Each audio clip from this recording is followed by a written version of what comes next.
Camerounais sont les champions, sont les leaders même du panafricanisme, du développement social chez les autres peuples.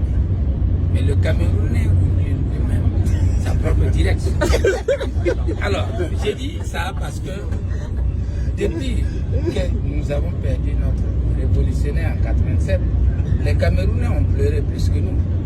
Nous, on fait nos présidents. Quand les Sénégalais Sonko étaient dans la lutte, c'est les Camerounais qui poussaient plus depuis l'étranger. Ok. Mais malheureusement, on n'a jamais vu un Camerounais se plaindre de la situation du Cameroun. Ça, c'est qu'on ne comprend pas. Parce qu'ils sont bien là-bas. Non, ils ne sont pas bien. Ils sont pas bien. Ils veulent le changement, mais chez les autres. C'est que je veux, j'ai l'occasion d'avoir un Camerounais en face. Non, c'est que je vais poser la question à mon frère Camerounais. Parce que je disais tout à l'heure quoi, aux Congolais de ne pas prendre les Camerounais parce qu'ils ne seront pas productifs. C'est les Burkinabés qui sont des ressources humaines. Ils viendront prendre votre place. Mais nous viendrons travailler pour vous, produire et gagner pour vous. Les autres, même vos voisins. Bonjour les enfants, c'est papa. Mon mur est un asile psychiatrique à ciel ouvert et ma salle d'attente est toujours bondée. Bienvenue à la clinique les enfants.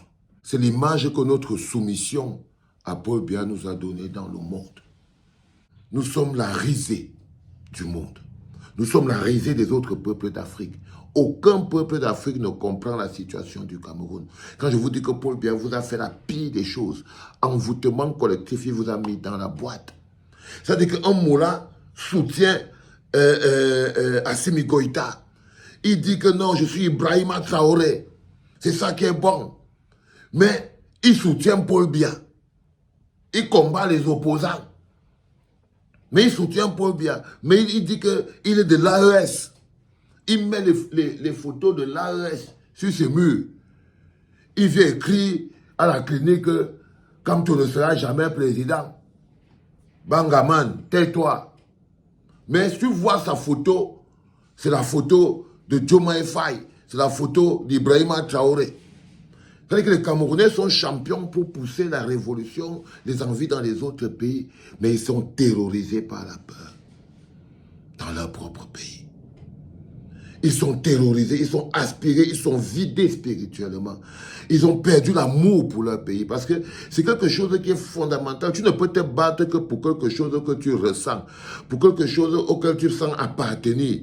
Les Burkinabés se sentent Burkinabés, ils se battent, ils se sentent pas seulement africains, ils se sentent d'abord Burkinabés. Mais les Camerounais ne sont pas capables de prendre le moindre coup pour se sentir Camerounais. Donc on est fan des autres peuples. Les Camerounais sont un peuple qui sont fans des autres peuples. Vous préférez, au lieu de faire votre propre révolution, vous préférez applaudir les révolutions des autres. Je ne sais pas, c'est un peu comme si vous faites un transfert. C'est comme si vous faites un transfert. C'est comme si on fait un transfert, c'est comme une malédiction. C'est ça que nous devons exorcer en 2025. Quand je vous dis que le combat que nous menons, ce n'est pas le combat de mettre un parti politique au pouvoir. Non, c'est restaurer notre dignité. 2025, que vous voyez, c'est 2025, les enfants.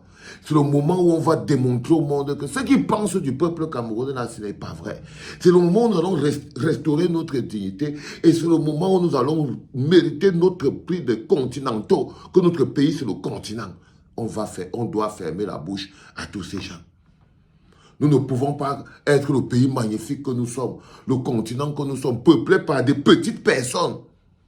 Un grand pays peuplé par des petites personnes, sans force, sans énergie, sans conviction, sans idéologie de vie, sans connexion avec le pays. Un magnifique pays peuplé de petites personnes, trembleuses, pleurnicheuses. Non, nous ne pouvons pas continuer d'être ce magnifique pays-là, peuplé de personnes incapables de travailler pour le propre bonheur collectif, peuplé de personnes incapables de voir le pays à l'échelle d'un pays. Vous n'arrêtez pas de voir le pays à l'échelle de vos villages, à l'échelle de vos tribus, à l'échelle de vos familles. Vous n'arrivez jamais à voir le pays à l'échelle du pays. C'est ça la différence entre le Camerounais et le Burkinabé. Le Burkinabé voit le Burkina Faso à l'échelle du pays, pendant que le Camerounais voit le Cameroun à l'échelle de son village, à l'échelle de sa tribu et parfois de sa sous-tribu. C'est la différence entre le Camerounais et le Sénégalais. Le Sénégalais voit le Sénégal à l'échelle du pays. Mais nous, les Camerounais, nous voyons le Cameroun à l'échelle des villages, à l'échelle des tribus, à l'échelle des sous-tribus. C'est ça la différence entre les Camerounais et les Maliens. Les Maliens voient leur pays à l'échelle du pays. Ils sont prêts à lutter pour ça, à se battre pour ça. C'est une propriété collective. Les Camerounais ne voient le pays qu'à l'échelle de leur village, de leur tribu ou de leur sous-tribu. C'est la différence entre les Camerounais et les Nigériens. Ils voient leur pays à l'échelle d'un pays, une propriété collective. Ils sont prêts à se battre pour ça. Mais nous, les pauvres bougres, avec la bouche qui coule, avec toujours la bouche. On connaît, on veut voir nos enfants grandir. Oh, venez faire marcher vos enfants, non? Oh, machin truc, tout ça là. Oh, c'est Dieu qui l'a mis là. Aujourd'hui, on est la risée du monde. Pendant que les autres voient leur pays à l'échelle d'un pays, nous, on est encore à l'échelle des tribus et des sous-tribus. Vous vous appelez les populations. Eux, ils s'appellent des peuples. Quand même vos politiques, quand les politiciens parlent de vous, le RDP, ils parlent de vous en tant que quoi? De population. C'est moi qui parle du peuple ici tous les jours. Cette notion de peuple-là, on la développe ici tous les jours comme la seule et unique entité capable d'apporter le développement. Les populations sont éparses et disparates. Elles se voient en tribu et en sous-tribu. Elles fuient en rang dispersé. Elles tremblent au moindre grondement. Elles ont peur de lutter. Les populations sont peureuses. Les populations sont peureuses. Elles sont lâches. Elles sont haineuses. Elles n'ont pas d'idéal collectif. Le peuple est fort, le peuple est courageux, le peuple a une direction, le peuple a un amour collectif, le peuple lutte pour quelque chose de global, de collectif. Donc il y a des travaux que les populations ne peuvent faire, mais même dans l'appellation étymologique. Même dans l'appellation étymologique, vos dirigeants vous appellent les populations. Ce n'est pas différent des oisillons. Ce n'est pas différent des oisillons, même seulement les terminologies. C'est-à-dire à quel moment vous allez comprendre qu'il faut être un peuple, que vous êtes un peuple. Vous n'êtes pas des populations, vous êtes un peuple avec un destin commun. C'est ce que vous êtes. Vous n'êtes pas des populations divisées en villages. À chaque fois, vous acceptez ça. Oh, le Cameroun est une somme de tribus mis ensemble. Ça veut dire quoi ça? Et quand vous voyez comment un peuple se lève à côté, c'est là-bas où vous partez, déchargez vos frustrations.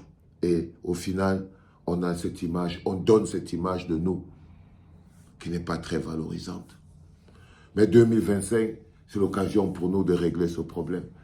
2025, c'est le moment où nous allons mener notre lutte.